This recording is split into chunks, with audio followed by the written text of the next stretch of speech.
Сәлеметсіздер ме? Осы видеоның авторы мен Ұлжан Атабайқызы. Бұл видеоны сатуға, таратуға тыйым салынады. Шпажкада самсан дайындау үшін біз алдымен қаймақ, айран және де жұмыртқаны жақсылап араластырып аламыз.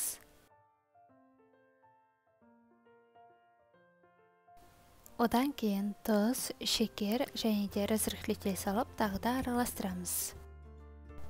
Салқын сары майды теркадан өткізіп, қолмен мұжғылаймыз. Ұнды ситодан өткізіп, жұмсақ қамыр елейміз. Қамырымыз кішкене ғана қолға жабысыңқырап тұрады. Қамырды холодильникке салмай-ақ сразу пайдалана беруге болады. Ал енді начинкасын дайындауға кірісеміз. Өте сақтап туралған ет. Ет таза, майсыз болғаны дұрыс. Сақтап туралған немесе блендерде езілген пияз екеуін жақсылап араластырамыз. Дәміне қарай тұз, бұрыш және де самсаға арналған приправаларды салып араластырамыз. Қамырды әрбір самсаға 30 граммнан бөлеміз. Міндетті түрде таразы қолданған дұрыс. Егер де сіз таразы қолданбасаңыз, шпажкаға самсаны жинаған кезде біреуі үлкен, біреуі кіші болып, сүйкімсіз көрініп қалуы мүмкін. Қамырымызды тым қалың немесе тым жұқа қылмай, орташа қалыңдықта жайып шығамыз.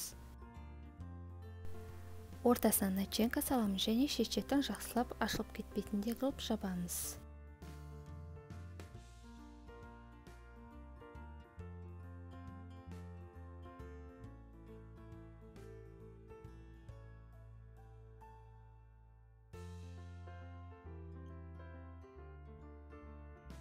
Самсаны шпажкаға жинаған кезде ортасынан емес, астынан кіргіземіз. Егер де ортасынан кіргізсеңіз, ет қамырды тесіп шығады.